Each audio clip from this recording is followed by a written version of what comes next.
కొంత విరామం తర్వాత తెలుగు ప్రేక్షకుల ముందుకు ఓ పెద్ద సినిమా వచ్చింది. అదే దేవరా. జనతా గ్యారేజ్ తర్వాత జూనియర్ ఎన్టీఆర్ కొరటాల శివ కలయికలో తెరకెక్కిన క్రేజీ మూవీ ఇది.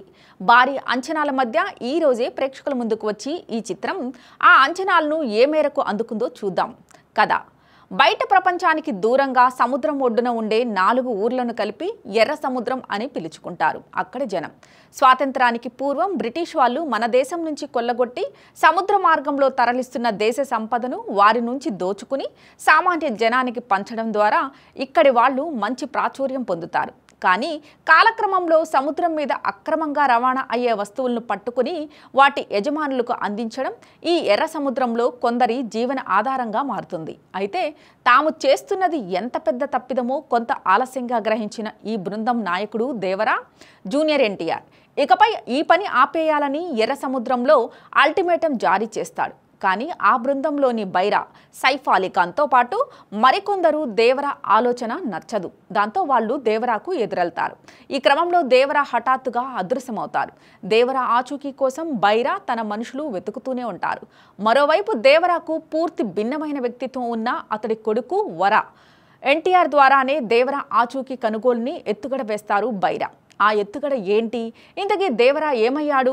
బైరా పన్నాగం పారిందా? ఈ ప్రశ్నలన్నింటికీ తెర మీదే సమాధానం తెలుసుకోవాలి. కథా విశ్లేషణ మనం ఎప్పుడూ చూసే మనుషులను, పరిస్థితులను, సంఘటనలను తెర మీద చూపిస్తే ప్రేక్షకులు ఈజీగా రిలేట్ చేసుకుని ఆ సినిమాతో కనెక్ట్ అయ్యేలా చేయడం ఒక ఎత్తు. ఇది ఎన్నో ఏళ్ల నుంచి జరుగుతున్న సాధారణ క్రతువే.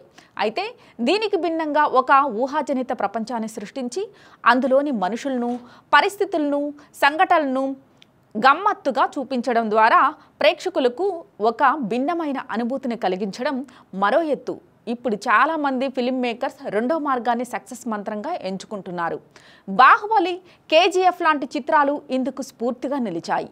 అయితే నేపథ్యం ఎంత కొత్తగా అనిపించినా, సాంకేతికంగా ఎంత మాయాజాలం చేసినా ఆ ప్రపంచంతో ప్రేక్షకులు ఏదో ఒక రకంగా రిలేట్ అవ్వడం, అక్కడ చూపించే పాత్రలతో ఎమోషనల్ కనెక్ట్ ఏర్పడటం చాలా కీలకం. అది జరిగినప్పుడు ఈ కొత్త ప్రపంచం తాలూకు హంగులు ఆకర్షణగా మారి సినిమాకు మంచి ఫలితం దక్కుతుంది. కానీ ఆ ఎమోషనల్ కనెక్ట్ ఏర్పడినప్పుడు ఆ ప్రపంచం కృత్రిమంగా తయారై మొత్తం వ్యవహారమే చెడిపోతుందనడానికి ఆచార్య సినిమా ఓ ఉదాహరణగా నిలిచింది. ఒకసారి ప్రయత్నించి ఫెయిల్ అయిన కొరటాల శివ పంతం పట్టి మళ్ళీ అలాంటి ఓ కొత్త ప్రపంచాన్ని సృష్టించి ప్రేక్షకులకు భిన్నమైన అనుభూతిని పంచాలని దేవరాతో ట్రై చేశాడు. ఈసారి ఆయన ప్రయత్నం కొంచెం మెరుగైన ఫలితాన్ని అందించింది. దేవరాలో చూపించే మరో ప్రపంచం ప్రేక్షకులను మైమర్చిపోయేలా చేయదు, అలా అని నిరాశపరచదు. 3 గంటల పాటు ఓ మోస్తారు వినోదంతో టైంపాస్ అయితే చేస్తుంది. బయట ప్రపంచానికి దూరంగా అనగనగా ఓ ఎర్ర సముద్రం.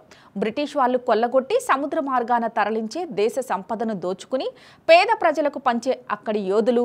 కానీ కాలక్రమంలో ఓడల్లో సరుకును దోచుకోవడానికి వృత్తిగా మార్చుకుని దొంగలుగా పేరుపడ్డ ఈ యోధుల వారసులు, వారి మధ్య ఈ సంఘర్షణ, అందులో నుంచి పుట్టుకొచ్చిన ఒక హీరో, ఓ విలన్, ఇలా సినిమా మొదలైన తీరు చూస్తే కొరటాల శివ కొంచెం భిన్నంగా, భారీగా అనిపించే సెటప్తో కథపరంగా కసరత్తు గట్టిగానే చేసినట్లు అనిపిస్తోంది. ఈసారి కూడా ఆచార్య తరహా కృత్రిమత్రపు ఛాయలు కొంత కనిపించినా అది శృతిమించకుండా చూసుకున్నాడు కొరటాల.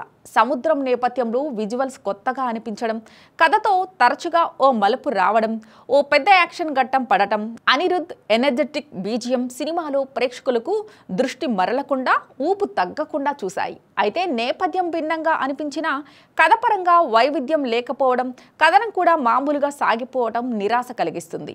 3 గంటల సుదీర్ఘ నిడివితో సాగిన ఈ సినిమాలో సన్నివేశాలు ఏదో అలా సాగిపోతుంటాయి తప్ప వారెవా అనిపించేలా ఎపిసోడ్లు లేకపోవడంతో దేవరా గ్రాఫ్ని తగ్గిస్తోంది. జూనియర్ ఎన్టీఆర్ ద్విపాత్రాభినయం చేసిన దేవరా సినిమాలో పెద్ద ఎన్టీఆర్ పాత్రే కథకు అత్యంత కీలకం. ఆ పాత్ర సినిమాలో కనిపించేది తక్కువ సమయమే అయినా దాని తాలూకు ప్రభావం సినిమా అంతా కొనసాగుతోంది. అయితే ఆ పాత్రను ఇంకా బాగా ఎస్టాబ్లిష్ చేసి ప్రేక్షకులకు బలంగా రిజిస్టర్ చేయాల్సింది.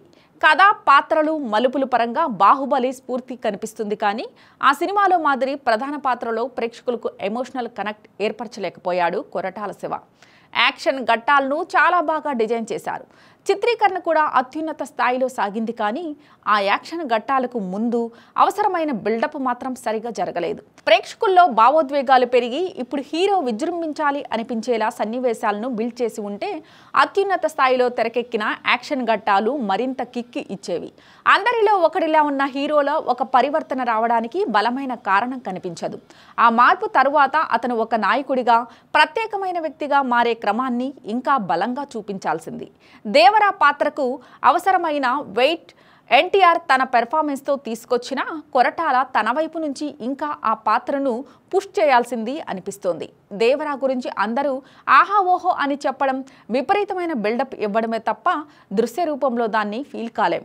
హీరోతో స్నేహంగానే ఉంటూ తనను వెన్నుపోటు పొడిచే విలన్ వ్యవహారం ఎన్నో సినిమాల్లో చూసిందే కాబట్టి సైఫ్ అలీ ఖాన్ పాత్ర సాధారణంగానే అనిపిస్తుంది. కథ సెటప్ పరంగా ఆచార్యతో పోలికలు కనిపించినప్పటికీ ఎక్కడా బోర్ కొట్టించకుండా సాగిపోవడం, ఏ సన్నివేశం భరించలేని విధంగా లేకపోవడంతో ప్రేక్షకులకు టైంపాస్ అయిపోతుంది. ఎర్ర సముద్రం నేపథ్యంలో కథ మొదట్లోనే ప్రేక్షకులను సినిమాలో ఇన్వాల్వ్ చేయిస్తుంది. విజువల్స్ ప్రేక్షకులను ఒక కొత్త లోకంలోకి తీసుకెళ్తాయి. యాక్షన్ ఘట్టాలు, పాటలు, నేపథ్య సంగీతం ప్రేక్షకులను డ్రైవ్ చేస్తాయి. ప్రథమార్థం వరకు దేవరా ఏదో అలా టైంపాస్ చేయిస్తుంది. కానీ కథ పరంగా ఏదో ఒక దశలో ఆశ్చర్యపరిచే విషయం ఉంటుందని, వరా పాత్ర రంగప్రవేశంతో కొత్త ఉత్సాహం వస్తుందని, జాన్వీ కపూర్ పాత్రలోనూ ఏదో ఒక ప్రత్యేకత ఉంటుందని ఆశిస్తే ఇవన్నీ కాస్త నిరాశ కలిగిస్తాయి. తారక్, జాన్వీ ట్రాక్ చాలా రొటీన్గా అనిపిస్తోంది. చుట్టమల్లే పాత్రల్లో జాన్వీ అందంగా కనిపించింది, ఆకట్టుకుంటుంది. కానీ అంతకు మించి ఏ ప్రత్యేకత లేదు. ద్వితీయార్థంలో ఎర్ర సముద్రం వ్యవహారం రొటీన్గా, సాగదీతగా అనిపిస్తోంది. దేవరా కథ, వర పాత్రకు సంబంధించి ట్విస్ట్ గురించి ఆల్రెడీ సామాజిక మాధ్యమాల్లో ఓ ప్రచారం నడిచింది. సినిమాల్లో దీనికి భిన్నంగా ఆశ్చర్యపరిచేలా ఏమీ లేకపోవటమే ట్విస్ట్. పతాక ఘట్టంలో నీటిలో సాగే యాక్షన్ సీక్వెన్స్ ఆకట్టుకుంటుంది. ఊహించదగ్గదే అయినా ట్విస్ట్ బాగానే పేరింది. దేవరా కోసం కొరటాల ఎంచుకున్న నేపథ్యం ఈ సినిమాకు పెద్ద అసెట్. దీనివల్ల సినిమాకు ఒక కొత్త లుక్ వచ్చింది. కథపరంగా రొటీన్ అనిపించినా ప్రేక్షకులను ఎంగేజ్ చేసే కమర్షియల్ అంశాలు లోటు లేదు. తారక్ కోసం, యాక్షన్ ఘట్టాల కోసం, సాంకేతిక హంగుల కోసం దేవరాపై ఓ లుక్ వేయొచ్చు. పార్ట్ 2 కోసం ఇచ్చిన లీడ్ చూస్తే బాహుబలి ఛాయలు కనిపిస్తాయి. అయినా సరే రెండో భాగం మీద ఆసక్తి రేకెత్తించాడు కొరటాల. నటీనటులు దేవరాగా, వరాగా రెండు ఎన్టీఆర్ పెర్ఫార్మెన్స్ బాగుంది. ఈ రెండు క్యారెక్టర్లో వైవిధ్యం చూపించాడు. ఆయా పాత్రలకు తగ్గట్లుగా తన గెటప్, స్క్రీన్స్ ప్రజెన్స్ బాగున్నాయి. కథలో కీలక సన్నివేశాల్లో తారక్ ఎమోషనల్స్ను బాగా పలికించాడు. దేవరా పాత్రలో రౌద్రాన్ని బాగా చూపించాడు. అక్కడక్కడ సాధారణంగా నడిచే సన్నివేశాలను కూడా తారక్ నిలబెట్టాడు. అయితే ఆరంభంలో ఎగ్జైటింగ్గా అనిపించే దేవరా క్యారెక్టర్ తర్వాత పట్టు తప్పడం నిరాశ కలిగించింది. జాన్వీ కపూర్ చుట్టుమల్లే పాట కోసమే సినిమాలో ఉందా అనిపించింది. ఆ పాటలో తన అందచందాలు, కుర్రకారును బాగా ఆకట్టుకుంటాయి. తన పాత్ర మాత్రం నామమాత్రంగా అనిపిస్తోంది. నటన పరంగా ప్రత్యేకంగా చాటుకోవాల్సిన సరైన సీన్లే పడలేదు. విలన్ పాత్రలో సైఫ్ అలీ ఖాన్ ఓకే అనిపించాడు. బైరాగా మొదట్లో తన గెటప్ సరిగా కుదరలేదు. వయసు మళ్ళాక ఆ పాత్రకు సూట్ అయ్యాడు అనిపిస్తోంది. సింగప్పగా కథను నేరేట్ చేసే పాత్రలో ప్రకాష్ రాజ్ బాగానే చేశాడు. శ్రీకాంత్ మామూలు పాత్రలోనే కనిపించాడు. దేవరా భార్య పాత్రలో శృతి మరాఠే తన ప్రత్యేకతను చాటుకుంది. ఆమె చూడ్డానికి బాగుంది. నటన కూడా ఆకట్టుకుంటుంది. సుదేవ్ నాయర్ నెగిటివ్ రోల్లో ఆకట్టుకున్నారు. మిగతా నటీనటులు ఓకే. సాంకేతిక వర్గం, అనిరుద్ రవిచందర్ పాటలు, నేపథ్య సంగీతం మంచి ఊపుతో సాగాయి. కానీ కొంచెం ఓల్డ్ ట్రెడిషనల్ సెటప్లో సాగే సినిమాలో తన మ్యూజిక్ మరి ఆధునికంగా అనిపించింది. సింక్ కాలేదనిపిస్తుంది. హీరో ఎలివేషన్లు, యాక్షన్ ఘట్టాల్లో అనిరుద్ బీజియం అదిరిపోయింది. రత్నవేలు ఛాయాగ్రహణం సినిమాకు అతిపెద్ద ఆకర్షణ. ప్రతి సన్నివేశంలోనూ విజువల్స్ కంటికి ఇంపుగా ఉండి ఆకట్టుకుంటాయి. నిర్మాణ విలువలు ఓకే. ఆర్ట్ వర్క్ బాగుంది. విజువల్ ఎఫెక్ట్స్ ఇంకా మెరుగ్గా ఉండాల్సిందనిపిస్తోంది. ఇక writer cum director Koratala Shiva ఒకప్పటి సినిమాల స్థాయిలో వావ్ అనిపించలేదు. అదే సమయంలో ఆచార్య తరహాలో నిరాశపరచనూ లేదు. ఆయన ఎంచుకున్న కథ, దాని నేపథ్యం బాగున్నాయి. కథనం ఇంకా మెరుగ్గా ఉండాల్సింది. సినిమాను 2 భాగాలుగా చేయటం వల్ల పార్ట్ 1ను కొంచెం సాగదీసినట్లు అనిపిస్తోంది. పార్ట్ 2 లీడ్ చూస్తే ఆయన బాహుబలిని, ఫార్ములాను అనుసరించాడా, ఆ సినిమా ప్రభావం తన మీద పడిందా అనిపిస్తోంది.